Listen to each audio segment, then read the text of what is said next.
खाई के ऊपर झाओ ने अपनी असंभव लड़ाई जारी रखी।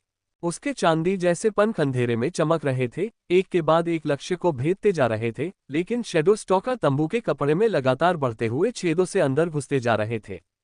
और गहरा, रेन ने आग्रह किया क्योंकि उनके नीचे गड्ढा लगातार फैलता जा रहा था।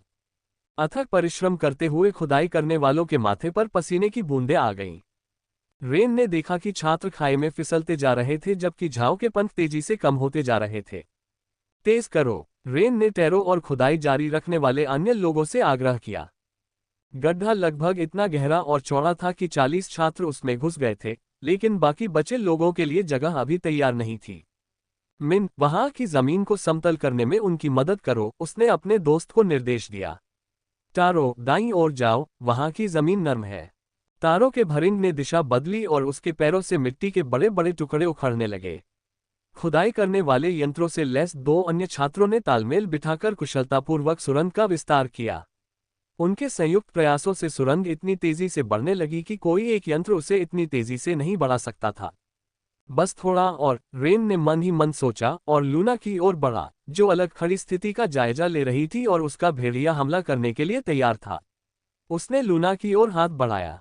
मुझे तुम्हारी मदद की जरूरत नहीं है, लूना ने अपना तटस्थ भाव बनाए रखा और सीधे नजरें मिलाने से बचती रही। हालांकि रेन ने देखा कि उसकी आंखें सुरंग की दूरी और हमलावरों की स्थिति का जायजा ले रही थीं। रेन ने अपना हाथ आगे बढ़ाया हुआ था और वह अपने अगले शब्दों पर सावधानीपूर्वक विचार कर रहा था। मुझे जिन से बचाने के लिए भी तुम्हारी जरूरत नहीं थी, न ही गाड़ी में अपनी राय देकर मेरा बचाव करने के लिए, उसने शांत भाव से जवाब दिया। लेकिन फिर भी तुमने ऐसा किया, तो मुझे तुम्हारा कुछ एहसान चुकाने दो और तुम्हें फिर से चौंका दो। इस बार मुझ पर भरोसा करो। लूना ने उसकी आंखों में देखा और उसकी आंखों में छिपे उस साहसी आत्मविश्वास को गौर से देखा जो उसके सामान्य सौम्य और हंसमुख स्वभाव से बिल्कुल अलग था। बिना कुछ कहे उसने उसका हाथ पकड़ा और छेद की ओर बढ़ गई। उसका भेड़िया रूप उनके आसपास के अंधेरे में गायब हो गया। क्लेन के समूह, जिसमें वह, फैंग और एस्टोर शामिल थे, को समझाने की कोई जरूरत नहीं थी। स्थिति पर एक नजर डालते ही उन्होंने समझदारी भरा फैसला लिया और जगह मिलते ही सुरंग में कूद गए। उनके अहंकार ने उनकी जीवित रहने की प्रवृत्ति को पूरी तरह से नहीं दबाया था। अपनी जरूरत की हर चीज खरीदें। एली एक्सप्रेस ऐप खोलें। नंबर्स, अपनी जन्म तारीख का असली मतलब जानिए। एक दिन में अंकशास्त्र। अपनी जरूरत की हर चीज खरीदें और देखें। अपनी जरूरत की हर चीज खरीदें। एली एक्सप्रेस ऐप खोलें। लेकिन जिन, उस नीच ने ये सब करवाया, जिन ने घृणा से कहा, जबकि उसके अनुयायी घबराकर उन स्टॉकरों को देख रहे थे जिन्हें झाओ बड़ी मुश्किल से काबू में रख पा रहा था। मैं उसकी योजनाओं का पालन करने से बेहतर मरना पसंद करूंगा। झाओ के पंख वापस उसके पास आ गए, फिर काली आकृतियों ने नए जोश के साथ अपना हमला तेज कर दिया। अगर तुम मरना चाहते हो तो ये तुम्हारी समस्या है, रेन ने जिन से कहा और फिर उस तरफ मुड़ा जहां झाओ पर एक साथ कई तरफ से हमला होने वाला था। प्रोफेसर, ये सहारे, तंबू के सहारे तोड़ दो।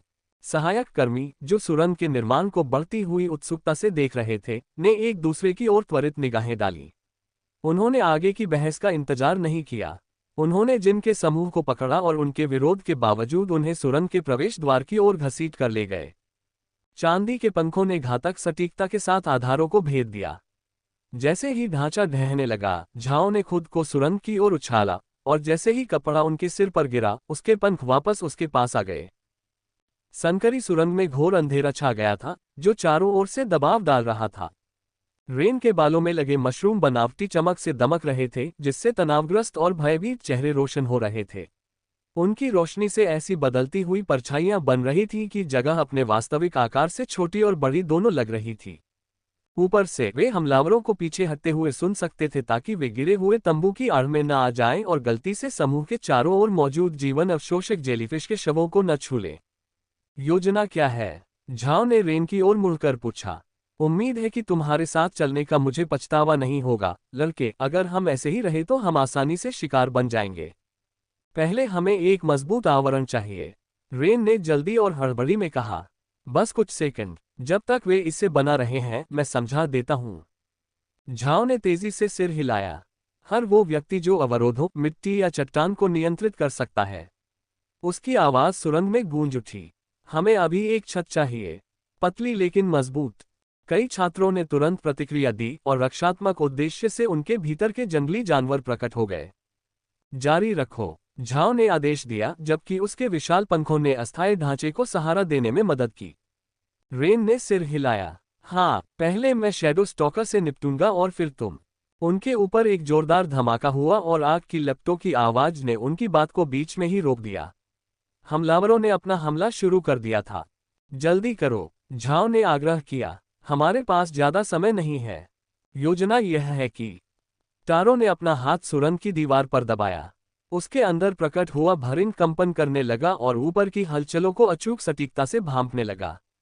दाहिनी ओर 3, उसने फुसफुसाते हुए कहा। 2 और उत्तर की ओर बढ़ रहे हैं। तिल जैसे दिखने वाले उस लड़के ने सहमति में सिर हिलाया। बाकी दोनों लगभग हमारे ठीक ऊपर हैं। झाओ रेन को देखता रहा, उसके चांदी जैसे पंख हल्की हल्की चमक रहे थे और वह सही मौके का इंतजार कर रहा था। योजना जोखिम भरी थी, लेकिन अकेले सबको बचाने की कोशिश करने से बेहतर थी। अगर यह कामयाब हो जाती तो वह ज्यादा आजादी से लड़ सकता था। 5 मीटर। अब झाओ के आदेश ने सुरंग के तनावपूर्ण वातावरण को चीर दिया, जबकि हवा के सहायक यंत्र की शक्ति से प्रेरित होकर अस्थायी छत ऊपर की ओर उड़ गई।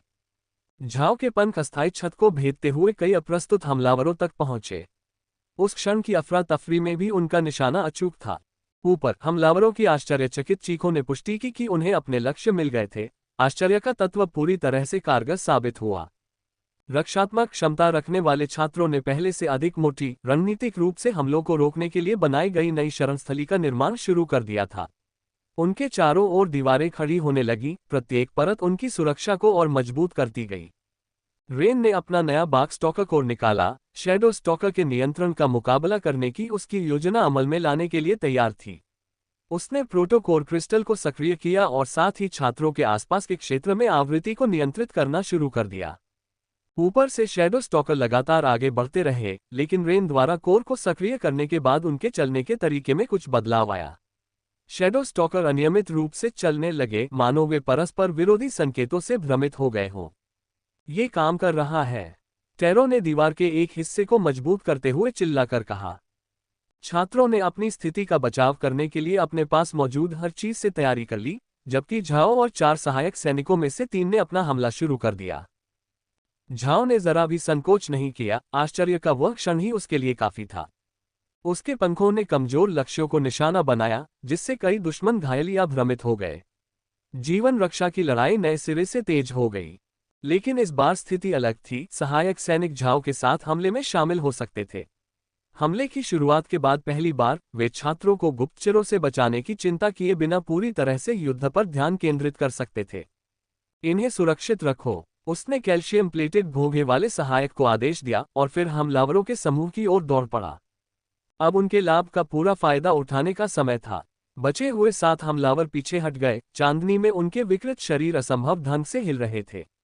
उनके काले कपड़े, जो अब जगह जगह से फटे हुए थे, लहरा रहे थे और उनके नीचे छिपी विकृति की झलक दिखा रहे थे। मांस और पशुता इस तरह आपस में मिल गए थे जो प्रकृति के नियमों को चुनौती देते थे। झाओ ने जरा भी संकोच नहीं किया। आश्चर्य का वह क्षण ही उसके लिए काफी था। इन्हें सुरक्षित रखो, उसने कैल्शियम प्लेटेड भोगे वाले सहायक को आदेश दिया और ठीक उसी समय वह हमलावरों के समूह की ओर दौड़ पड़ा। अन्य 3 सहायक सैनिकों ने भी उसका अनुसरण किया। प्रत्येक ने कुशल समन्वय के साथ गति पकड़ी। उनके भीतर के सभी जीव पूरी तरह से प्रकट हो गए। हवा का वह विशालकाय जीव बाईं ओर दुश्मन की ओर एक तेज झोंके की तरह बढ़ा। उसके पंजे अंधेरे में चमक रहे थे। उस जानवर की गति इतनी तेज थी कि अनुभवहीन व्यक्ति उसे लगभग देख ही नहीं पा रहा था। सुअर धारण करने वाला योद्धा अग्निशासक पर टूट पड़ा। उसकी सुरक्षात्मक कवच पहली ज्वालाओं के बीच चमक उठी। हर कदम नापा तुला और सोच समझकर उठाया गया था, ताकि दूरी कम से कम हो और खतरे का जोखिम कम से कम हो। तीसरे सहायक सैनिक ने, जिसकी त्वचा पर तांबे के पैटर्न में कांसे का बाज बना हुआ था, बाईं ओर एक और दुश्मन को रोक लिया। झाओ ने नेता समेत शेष 4 लोगों का सामना किया। उसकी उंगलियों के बीच चांदी के पंख लहरा रहे थे, हर एक पंख शक्ति से गूंज रहा था। काली आकृतियों ने अंततः अपने नकाब हटा दिए, जिससे उनके नीचे छिपी असली भयावहता सामने आ गई। अगाध जीवों के रूप। उनकी त्वचा में वही भयावह बैंगनी रंग था जो गहराई से उत्पन्न उनकी अराजक प्रजाति की पहचान थी। उनमें से प्रत्येक एक अनोखा भयावह रूप था जो साकार हो उठा था। पहले जीव की पीठ से तंतु निकले हुए थे, जिनमें से प्रत्येक अपनी मर्जी से हिल रहा था। उसकी बैंगनी त्वचा पर गहरी नसें उभरी हुई थी जो सतह के नीचे मरोड़ती हुई प्रतीत हो रही थी। ये अंग जीवित रस्सियों की तरह मुड़े और कुंडलित थे। दूसरा जीव विशालकाय सैलामेंडर और मगरमच्छ का एक विकृत मिश्रण प्रतीत होता था, जिसकी चिपचिपी त्वचा चांदनी में चमक रही थी। शल्क और चिकना मांस विचित्र आकृतियों में आपस में मिल गए थे। तीसरे जीव का आकार कुछ हद तक मानवाकार था, लेकिन उसके शरीर के कुछ हिस्से लगातार पिघलते और फिर से बनते रहते थे, मानो पिघला हुआ बैंगनी मोम किसी अलौकिक लय पर नाच रहा हो। उसका आकार हर पल बदलता रहता था। नेता किसी भयानक राक्षस का साकार रूप था, एक मकड़ी जैसा प्राणी जिसका चेहरा 3 अलग अलग मुखों में बटा हुआ था, एक मध्य में और 2 जबड़े के किनारों पर। 5 बैंगनी आंखें असामान्य रूप से हिल रही थीं, शिकारी जैसी बुद्धि से झाओ की हर हरकत का अध्ययन कर रही थीं। यानो का प्रसिद्ध शिकारी, वो मुस्कुराया, उसके कई मुख एक साथ अजीबोगरीब ढंग से हिलने लगे। तुम कब से हमारा शिकार कर रहे हो, बिना यह समझे कि तुम्हें किससे मुकाबला करना है। झाओ के पंख उसकी उंगलियों के बीच घातक कुशलता से लहरा रहे थे। वार करने की सही जगह जानने के लिए काफी समय। हमला पलक झपकते ही हो गया। चांदी जैसे पंख प्रकाश की लकीरों में तब्दील हो गए और महत्वपूर्ण अंगों की ओर बढ़ने लगे। तंतुओं वाले जीव ने अपने उपांगों का इस्तेमाल करके उन्हें मोड़ने की कोशिश की, लेकिन 2 पंख मांस में जा लगे और उनसे बैंगनी रंग का मवाद निकलने लगा। विशालकाय सैलामेंडर ने बैंगनी रंग का तेजाब थूका, जिससे शिकारी के ठीक पहले जहां वह खड़ा था, वहां के पंख और जमीन दोनों पिघल गए, जबकि बैंगनी मोम के जीव को कोई नुकसान नहीं हुआ क्योंकि उसने शिकारी को घेरने की कोशिश की थी। उसके लगभग तरल रूप के कारण पारंपरिक हमले लगभग बेकार हो गए थे। मकड़ी का सरदार अपनी 5 चमकदार आंखों से देख रहा था और हमले का समन्वय करते हुए उसके 3 मुंह एक परेशान करने वाली मुस्कान में हिल रहे थे। उनके पीछे रेनबाक स्टॉकाकोर से जूझ रहा था। उससे निकलने वाली आवृत्ति ने मेडुसाओं को झिझकने पर मजबूर कर दिया, लेकिन वे आगे बढ़ती रहीं क्योंकि उन पर उनके नियंत्रक की पकड़ इतनी मजबूत थी कि उससे यूं ही पूरी तरह तोड़ना संभव नहीं था। उनके चारों ओर मौजूद सहायक सैनिकों ने अपने विरोधियों को व्यस्त रखा।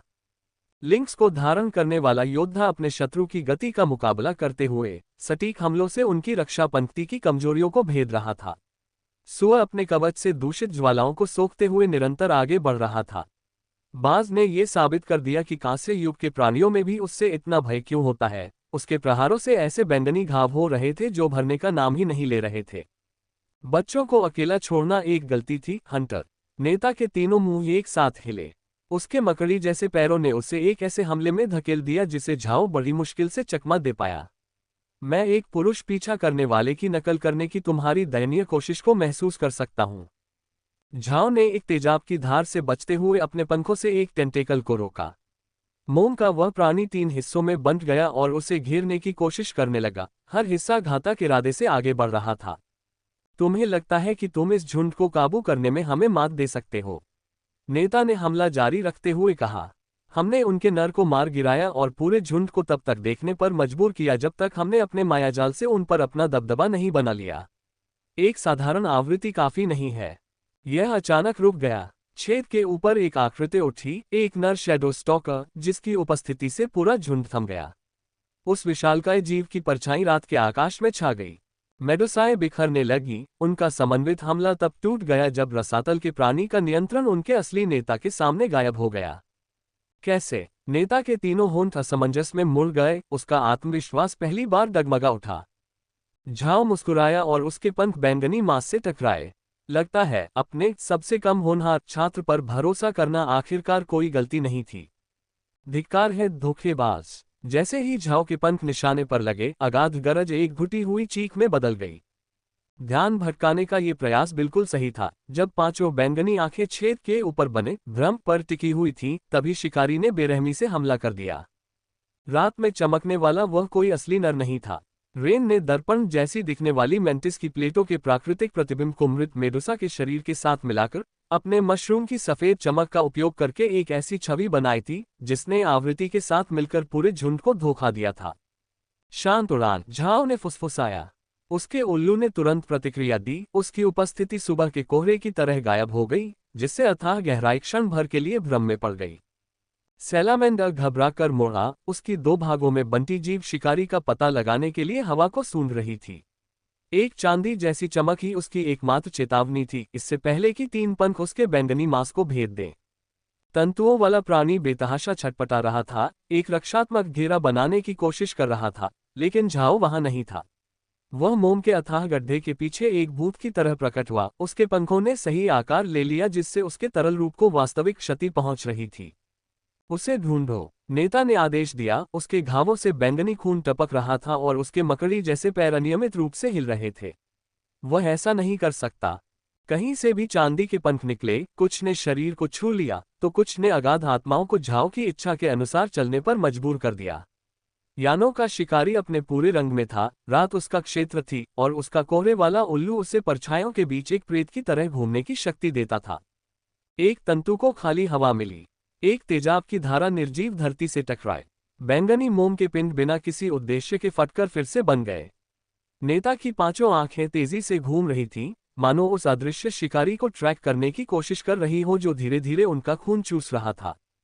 केवल पंखों की सरसराहट और दर्द से भरी दबी हुई चीखें ही झाओ की उपस्थिति का संकेत देती थीं, जो कोहरे की तरह प्रकट और गायब हो जाता था। उसका प्रत्येक हमला सटीक और घातक होता था। लड़ाई अब शिकार में बदल गई थी। वह शिकारी पक्षी रात्रिचर्या का शिकार करने वाला पक्षी था। गहरे समुद्र के जीव खून से लथपथ और हौंफते हुए पीछे हट गए। उनके विकृत शरीरों पर झाओ के सटीक हमलों के निशान थे। नेता ने अपने साथियों की ओर देखा, जिनके बैंगनी रंग से सने शरीर असंख्य घावों से कांप रहे थे, लेकिन उनकी आंखें अभी भी गहरे दृढ़ संकल्प से चमक रही थीं। कोई दूसरा विकल्प नहीं है, उसके तीनों मुखों ने अलग अलग स्वरों में कहा, जिससे एक बेचैन कर देने वाली ध्वनि उत्पन्न हुई। पूर्ण विलय। अन्य रसातल प्राणियों में एक सिहरन दौड़ गई। उनका दूषित शरीर भय या प्रत्याशा से कांप रहा था। हमें 2 लोगों की शक्ति चाहिए, और अगर हम असफल हो गए, एक ने घबराहट भरी ऊर्जा से लथपथ अपनी सूंड हिलाते हुए कहना शुरू किया। हम तो पहले ही असफल हो चुके हैं, नेता ने तीखी आवाज में कहा। कम से कम इस तरह से हमें एक मौका मिलेगा, हमें उस गुफा तक पहुंचना ही होगा। झाओ क्षण भर के लिए अपनी अदृश्य अवस्था से बाहर आया और उसने और पंख फेंके जिससे तंबूदार प्राणी लगभग नष्ट हो गया। चांदी के उन प्रक्षेपियों ने शल्य चिकित्सा की सटीकता से दूषित मांस को चीर दिया। वे चारों प्राणी भागने लगे। रेन ने मशरूम की मदद से भ्रम बनाए रखा, वहीं कैल्शियम से बना घोंघा छात्रों के समूह की रक्षा करता रहा। उसके शरीर पर प्रकट हुए उस पशु रूप ने सफेद रंग की बाधाएं उत्पन्न कर दी, जिन्होंने अन्य सहायक बलों की रक्षा पंक्ति को भेद कर होने वाले छिटपुट हमलों को रोक दिया। शांत रहो, उसने आदेश दिया जब बैंगनी रंग के एसिड की एक धारा उसकी सुरक्षा परत से टकराई, जिससे एक तीव्र प्रतिक्रिया हुई और सुरक्षात्मक सतह खतरनाक रूप से चटकने लगी। क्लेन का समूह संगठित रहा और उनके प्रकट हुए जानवर जरूरत पड़ने पर सहायता करने के लिए तैयार थे। फैंग और एस्टोर ने कुशल समन्वय के साथ अपने नेता का साथ दिया, जबकि जिन का समूह आश्रयस्थल में घसीटे जाने को लेकर अभी भी नाराज था, कम से कम इतना तो समझ गया कि वे उन सुरक्षा व्यवस्थाओं के पीछे ही रहे जो रक्षा करने में सक्षम सभी लोगों ने बनाई थीं। एक और हमला, इस बार एक आग का गोला जो जंगली सुअरों के सहायक दल की रक्षा पंक्ति से टकराकर छेद की ओर बढ़ गया। कैल्शियम की परत ठीक समय पर ऊपर उठ गई और उसकी सतह इतनी कठोर हो गई कि दूषित लपटों को मोड़ दिया। प्रोफेसर, क्लेन ने पुकारा, उसका सुनहरा शेर और भी अधिक स्पष्ट रूप से प्रकट हो रहा था। हम अन्य सहायक सैनिकों की मदद कर सकते हैं। अपनी जगह पर डटे रहो। घोंघे के उस्ताद ने अधिक दृढ़ निश्चय के साथ अवरोध के एक और हिस्से को मजबूत किया। तुम्हारा काम जीवित रहना है। होल के केंद्र से रेन ने लोहे के अनुशासन के साथ अपनी एकाग्रता बनाए रखी। उसके बालों में उगे मशरूम तीव्र सफेद चमक से जगमगा रहे थे, जो दर्पण जैसी मेंटिस प्लेटों से परावर्तित हो रही थी, जबकि टेरो और मिन उनके ऊपर बिना त्वचा वाले शैडो स्टॉकर के शरीर को नियंत्रित कर रहे थे। थोड़ा और बाईं ओर, रेन ने फुसफुसाते हुए कहा और बड़ी कुशलता से प्रकाश का कोण समायोजित किया। हमें इसे और अधिक स्वाभाविक रूप से तैरता हुआ दिखाना है। टारो बुनकर के धागों को कसकर पकड़े रखने के लिए संघर्ष कर रहा था। ये जितना दिखता है उससे कहीं ज्यादा मुश्किल है, उसने कराहते हुए कहा। उसके माथे पर पसीने की बूंदें थीं। इसे इस तरह हिलाओ। मिन ने अधिक सहज गतियों के साथ तात्कालिक कठपुतली पर नियंत्रण कर लिया। दर्द भरी चीख ने उनका ध्यान अपनी ओर खींचा, जिससे तनावपूर्ण माहौल में एक नई ऊर्जा का संचार हुआ। लिंक्स के सहायक जीव पर रसातल के एक अंश से प्रहार हुआ था, जो बैंगनी रंग का एक मायावी जीव था जिसके पैर भाले जैसे थे। भ्रष्ट जानवर ने लिंक्स मास्टर की गति को मात दे दी थी, जिससे उसकी बगल में चोट लगी थी, और अब उसने अपना ध्यान उस ओर मोड़ दिया जहां रेन मायाजाल को नियंत्रित कर रहा था। वह बदमाश अगाध जीव फुफकारा, उसके कई पैर जहरीली सुइयों की तरह हिल रहे थे। वही झुंड में दखल दे रहा है। अगाध जीव ने छेद की ओर छलांग लगाए, लेकिन लूना का छाया भेड़िया अंधेरे से ठोस स्याही की तरह उभरा, और उसके नुकीले दांतों ने घातक सटीकता के साथ हमलावर के एक पैर को भेद दिया। गहरे समुद्र का जीव दर्द से चीख उठा, लेकिन उसकी गति में शायद ही कोई कमी आई। उसके असंख्य लंबे पैर चोट के बावजूद उसे पूरी तरह से स्थिर बनाए हुए थे। लेकिन लिंक्स के सहायक को बस उसी क्षण की आवश्यकता थी। उसके प्रकट पंजे एक घातक चाप में चमके और उस कौवा के 2 पैर काट डाले। हालांकि ये जीत अल्पकालिक रही। सावधान रहो, रेन की चेतावनी बहुत देर से आई। अथाह गहराई अकल्पनीय गति से घूमी कौवा के पैर जीवित भालों में परिवर्तित होकर लिंक्स के सहायक के सीने और कंधे को भेद गए। चीखते ही खून की बौछार हुई, उसके प्रकट हुए पंजे अपनी चमक खो बैठे। शिक्षक मिन ने तैरते हुए पुरुष के भ्रम को बनाए रखने वाले धागों को ढीला कर दिया। मृत शैडो स्टॉकर का शरीर खतरनाक तरीके से लड़खड़ा रहा था। टेरो ने बड़बड़ाते हुए स्थिति को संभालने की कोशिश की, लेकिन दबाव के कारण उसकी हरकतें बेढंगी और अचानक हो रही थीं। नहीं, धागे, मैं नहीं कर सकता। टेरो के हाथ कांप रहे थे और वह खुद पर काबू पाने की कोशिश कर रहा था। ये बहुत जटिल है। इसी बीच लूना का साया भेड़िया अचूक सटीकता के साथ अपना हमला जारी रखता रहा। वह एक साए से प्रकट होकर एक पैर पर काटता, जवाबी हमले से पहले गायब हो जाता और दूसरे कोण से प्रकट होकर बैंगनी मांस को नोच डालता। प्रकट होने और गायब होने का एक घातक तांडव जिसने अथाह गहराई को व्यस्त रखा। इससे लिंक सहायक दल की जान लेने से रोका जा सके। मिन रेन ने तारो की मदद करते हुए और उसके मशरूम की चमक को बनाए रखते हुए चिल्लाकर कहा, मुझे शिक्षक की मदद करने के लिए तुम्हारी जरूरत है। तारो अकेले ही मायाजाल को बनाए रख सकता है। लेकिन मेरी बात सुनो। रेन ने अपनी नजरें उन मेंटिस प्लेट से नहीं हटाईं जिन पर उसकी रोशनी पड़ रही थी। तुम्हारा सांप माना शक्ति का इस्तेमाल करके घावों को भर सकता है, यह उसकी जन्मजात क्षमता है। तुम्हें इसे बाहर से केंद्र की ओर सर्पिलाकार रूप में प्रवाहित करना होगा। अभी, उसने आग्रह किया। अगर तुमने उन घावों को नहीं भरा तो गुरुजी मर जाएंगे। मिन ने सिर हिलाया और जैसे ही उसने घायल सहायक सैनिक की ओर अपना जलसर्प भेजा, वो प्रकट हो उठा। रेन द्वारा दिखाए गए पैटर्न के अनुसार माना ऊर्जा प्रवाहित होने लगी।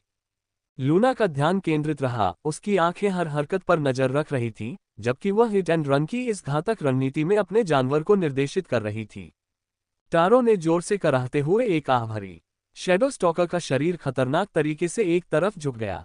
मैं नहीं कर सकता। तारो के हाथ बुरी तरह कांप रहे थे। ये गिर रहा है। ध्यान केंद्रित करो। रेन ने बड़ी सटीकता से प्रकाश का कोण समायोजित किया। अब हम इस भ्रम को खो नहीं सकते। मिन का सांप अपने लक्ष्य तक पहुंच गया था। ऊर्जा बहने लगी, घावों को ढूंढते हुए उन्हें धीरे धीरे लेकिन लगातार भरती गई। जैसे जैसे माना शक्ति अपना असर दिखाने लगी, लिंक्स का सहायक अंग आसानी से सांस लेने लगा। उसके पंजों की चमक कुछ हद तक वापस आ गई। मिन, उसने धीमी कर्कश आवाज में कहा, तुम कर रही हो, लगे रहो। अगाध जीव हताशा में दहाड़ा, उसके पैर तेजी से अनियमित रूप से हिलने लगे। हर बार जब उसे लगता कि उसने भेड़िए को पकड़ लिया है, तो वह जानवर परछाइयों में गायब हो जाता और फिर किसी और जगह प्रकट हो जाता। ये धुएं को चाकू मारने जैसा था। लूना गड्ढे के कोने में स्थिर खड़ी रही, उसकी आंखें लड़ाई पर टिकी हुई थीं जबकि उसका भीतरी अंग उसकी इच्छाशक्ति के पूर्ण विस्तार के रूप में गतिमान था। एक ताकतवर जानवर, उस कौवा ने फुफकारते हुए कहा जबकि उसके पैर एक और भेड़िए के हमले से बच रहे थे। लेकिन इसकी मालकिन तो बस एक असहाय लड़की है। लूना ने अपने भावहीन चेहरे को बनाए रखा, उसकी आंखें युद्ध पर टिकी हुई थी जबकि उसका भेड़िया अंधेरे से अपना हमला जारी रखे हुए था। जानते हो तुम्हारे भेड़िए से भी तेज कौन है, नन्हे बच्चे? अगाध जीव के पैर कुंडलित स्प्रिंग की तरह तन गए।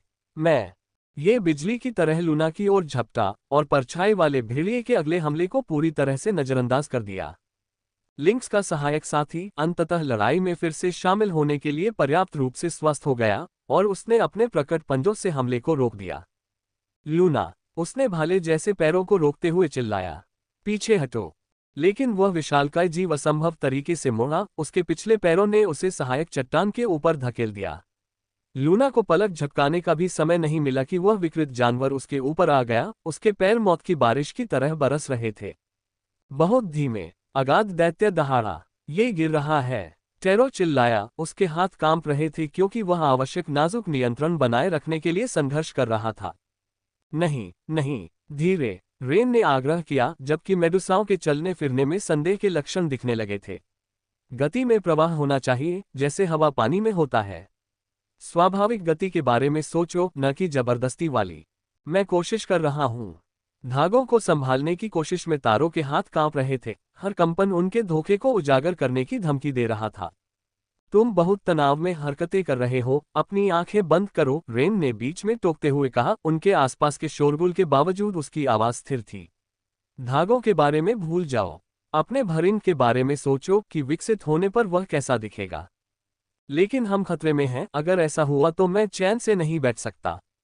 जीवित सुरंग धरती से नहीं लड़ती। रेन की आवाज अराजकता के बावजूद नरम पड़ गई, जिसमें उसकी उम्र से कहीं अधिक ज्ञान झलक रहा था।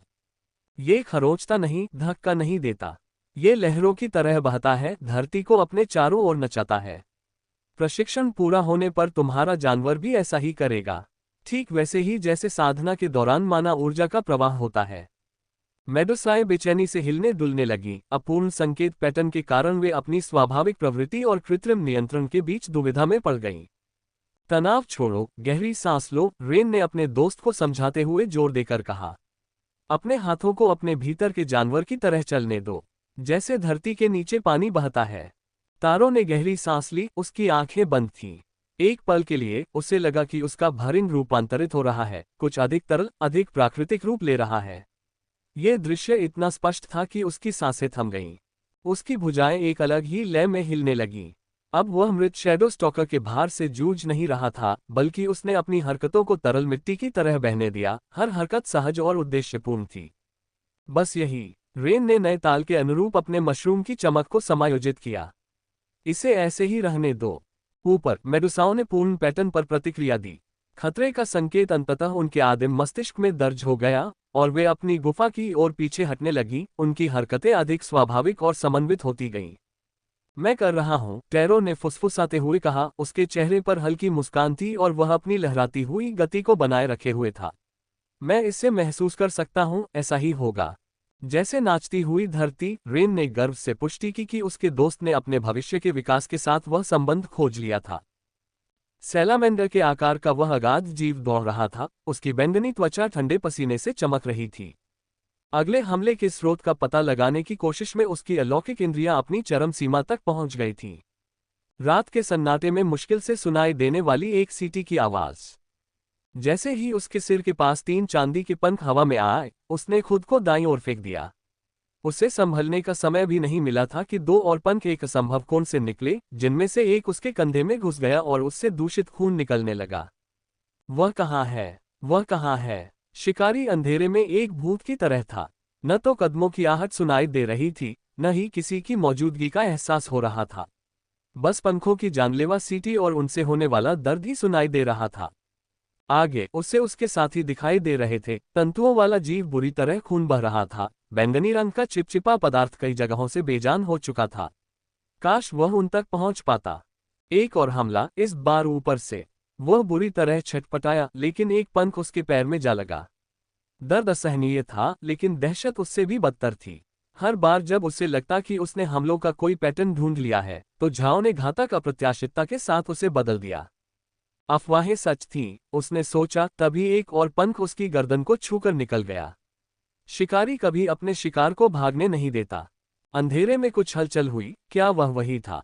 नहीं, कोई और ध्यान भटकाने वाली चीज।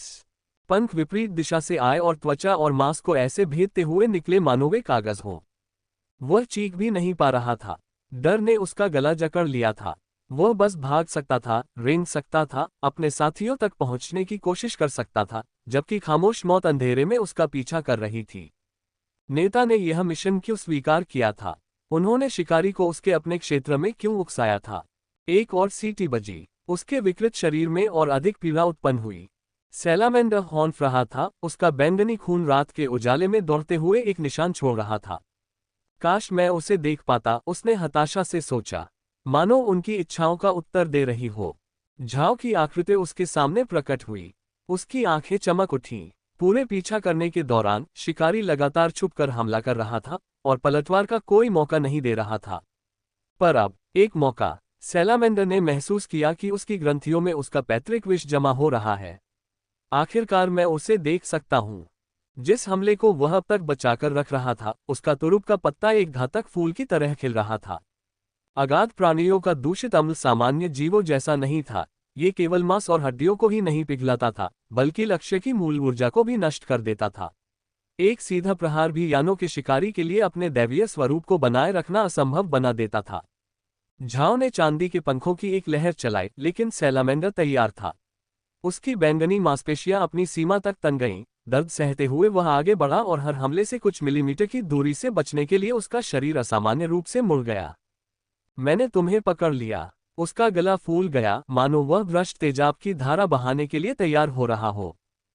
लिंक्स का सहायक योद्धा अंततः लड़ाई में फिर से शामिल होने के लिए पर्याप्त रूप से ठीक हो गया। उसके घाव अभी भी खून बह रहे थे, लेकिन मिन के हस्तक्षेप के कारण बंद हो गए थे। उसने अपने प्रकट पंजों से हमले को रोक दिया। लूना, उसने भाले जैसी टांगों को बड़ी ताकत से रोकते हुए चिल्लाया, पीछे हटो। लेकिन वह विशालकाय जीव असंभव तरीके से मुड़ा। उसके पिछले पैरों ने उसे सहायक चट्टान के ऊपर धकेल दिया। लूना को पलक झपकाने का भी समय नहीं मिला कि वह विकृत जानवर उसके ऊपर आ गया। उसके पैर मौत की बारिश की तरह बरस रहे थे। बहुत धीमे, अगाध दैत्य ने विजय के स्वर में दहाड़ लगाई। लूना के होठों पर एक हल्की सी मुस्कान उभर आई। जैसे ही पैर उसके पास पहुंचने वाले थे, उसका शरीर धीरे धीरे परछाइयों में विलीन होने लगा। उसकी जगह पर छाया भेड़िया प्रकट हुआ। उसके नुकीले दांत कौवा के केंद्र में जा लगे। जबकि लूना कुछ मीटर पीछे छाया से निकली, उसका समय बिल्कुल सटीक था। लानत है उस बदमाश बच्चे की, असंख्य पादरियों ने क्रोध में दहाड़ मारी। लिंक्स के सहायक योद्धा का शरीर अभी भी दर्द से भरा था, लेकिन मिन के उपचार से उसके घाव भर गए थे। तभी उसे मौका मिला। उसके प्रकट पंजे चमक उठे और वह आगे बढ़ा। उस चिड़िया ने हमले को भांप लिया और रोकने के लिए अपने पैरों को तेजी से घुमाया, लेकिन लूना का भेड़िया ठीक उसी क्षण का इंतजार कर रहा था। यह एक बार फिर अंधेरे में समा गया, इस बार भ्रष्ट जानवर के ऊपर जीवित अंधकार की तरह बहता हुआ। भेड़िए ने जरा भी समय बर्बाद नहीं किया। उसके नुकीले दांत सीधे अगाध जीव की गर्दन में जा लगे। ठीक उसी समय लिंक्स के पंजे उसके अगले पैरों को चीरते हुए निकल गए। इसके बाद जो चीख निकली, वह कीड़ों की चहचहाहट और जानवर की दहाड़ का एक भयानक मिश्रण थी। बैंगनी रंग का खून चारों ओर फैल गया जब छाया भेड़िए ने अपने शिकार को झटक दिया। उसके नुकीले दांत और गहरे धंसते चले गए। उस कौवा के पैर बेतहाशा फड़फड़ा रहे थे, लेकिन अपने अगले पैरों के बिना उसके हमलों की घातक शक्ति खत्म हो गई थी। ये खत्म हो गया, लूना ने इशारा किया और उसके भेड़िए ने आखिरी झटका दिया, जिससे मांस और नसें फट गईं।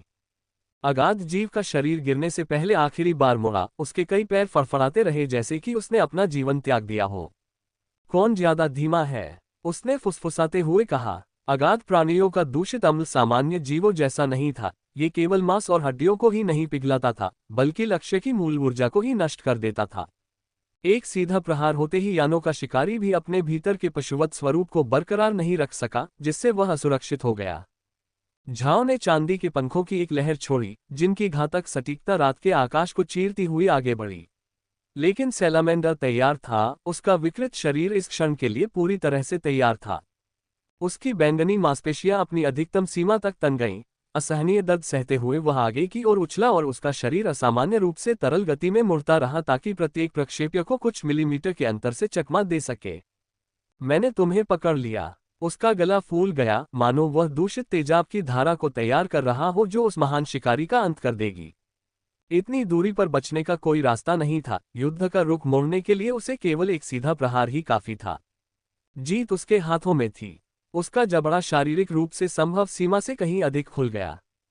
उसके नुकीले दांतों के बीच बैंगनी रंग का तेजाब चमक रहा था, मानो वह शिकारी को पूरी तरह मिटाने के लिए तैयार हो। उसकी संक्षारक शक्ति एक भयानक अंत का वादा कर रही थी। झाओ ने चांदी के पंखों की एक आखिरी लहर चलाई, लेकिन सैलामेंडर इस हताश हमले के लिए तैयार था। तेजाब पंखों को बिना कोई निशान छोड़े नष्ट कर देगा और उसी घातक धारा में झाओ को भी खत्म कर देगा। उसने उसे पकड़ लिया। यानों का महान शिकारी आखिरकार उसकी पहुंच में था। येनों की आने वाली पीढ़ियां इस पल को याद रखेंगी। झाओ की आंखों की चमक से ही उसे अंदाजा हो जाना चाहिए था कि कुछ गड़बड़ है। मौन उड़ान, झाओ ने सुबह की धुंध की तरह गायब होने से पहले धीरे से कहा। एक सीटी की आवाज आगे से नहीं बल्कि एक साथ चारों दिशाओं से आए। शिकारी ने पीछा करते समय जो दर्जनों पंख रणनीतिक रूप से लगाए थे, वे घातक इरादे से अपने स्वामी की ओर लौट आए। सैलामेंडर को अपनी घातक गलती का एहसास होने से पहले ही चांदी की धातु ने उसे हर संभव कोण से भेद दिया। उसका आखिरी विचार यही था कि झाओ कभी उसका पीछा नहीं कर रहा था, बल्कि वह उसे बड़ी कुशलता से एक सुनियोजित जाल में फंसा रहा था। उसका शरीर धंस गया और बैंगनी रंग का खून एक तालाब की तरह फैल गया। एक कम, शिकारी ने बुदबुदाते हुए कहा जैसे ही आखिरी पंख उसके पास वापस आए। उसकी निगाहें पहले से ही अपने अगले शिकार पर टिकी थीं, वह उनकी मृत्यु का हिसाब लगा रहा था। ये खत्म हो गया है, लूना ने इशारा किया और उसके भेड़िए ने अंतिम झटका दिया, जिससे मांस और नसों को क्रूरतापूर्वक चीरते हुए आगे बढ़ा। अगाध जीव का शरीर गिरने से पहले आखिरी बार मुड़ा, उसके कई पैर फड़फड़ाने लगे क्योंकि जीवन ने उसके भ्रष्ट रूप को त्याग दिया था। कौन ज्यादा धीमा है? उसने फुसफुसाते हुए कहा, उसकी आमतौर पर ठंडी रहने वाली आवाज में संतुष्टि झलक रही थी। शानदार। लिंक सहायक एक घुटने पर बैठ गया, इस प्रयास से उसके नए नए ठीक हुए घावों पर जोर पड़ रहा था। लेकिन अब आश्रय स्थल पर लौट जाओ, हम लड़ते रह सकते हैं। लूना आगे बढ़ी, लेकिन सहायक ने उसे रोकने के लिए हाथ उठाया। मुझे पता है, शरीर में हो रहे दर्द के बावजूद वह मुस्कुराया। लेकिन तुम्हारा भेड़िया ही अकेला ऐसा नहीं है जो अंधेरे में छिपकर चल सकता है। वह बड़ी मुश्किल से उठा, उसके पंजे नए इरादे से फिर से चमक रहे थे। गड्ढे के पार सुआ का सरदार आग की खाई के खिलाफ रक्षात्मक लड़ाई जारी रखे हुए था, उसकी ढालें दूषित लपटों के बीच चमक रही थीं। अपने साथियों की रक्षा करो, उसने आगे बढ़ने की तैयारी करते हुए आदेश दिया। बाकी सब हम पर छोड़ दो। लूना ने हल्के से सिर हिलाया, उसका भेड़िया उसके पास लौट आया क्योंकि लिंक्स का सहायक साथी दूसरे युद्ध की ओर दौड़ पड़ा। उसकी चोटों के बावजूद उसकी गति आश्चर्यजनक थी। आश्रय स्थल की ओर लौटते हुए उसने मन ही मन सोचा, सावधान रहना।